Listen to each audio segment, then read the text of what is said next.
आपण पाहत आहात जनसंवाद लाईव्ह न्यूज, निपक्ष बातम्या, निस्वार्थ भूमिका. तालुक्याच्या विकासाच्या दिशेने आणखी एक पाऊल.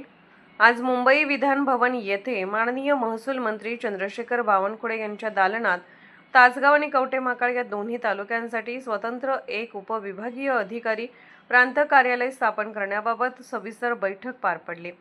बैठकीत मांडण्यात आले की सध्या मिरज उपविभागीय अधिकारी यांच्याकडे मिरजसह तासगाव कवठेमहांकाळ या 3 तालुक्यांचा कार्यभार असून सांगली मिरज कुपवाड भागाच्या अर्धन्यायिक स्वरूपाच्या 1000हून अधिक प्रलंबित महसुली प्रकरणांची सुनावणी, जातीच्या दाखल्यांचे काम तसेच विविध प्रशासकीय जबाबदाऱ्यांमुळे कामाचा मोठा ताण आहे. त्यामुळे तासगाव व कवठेमहांकाळ या ग्रामीण भागांना अपेक्षित गतीने प्रशासकीय सेवा देण्यात अडचणी निर्माण होत आहेत. तासगाव कवठेमहांकाळ तालुक्यातील नागरिकांना अनेक महसुली कामासाठी मिरज येथे वारंवार जावे लागते.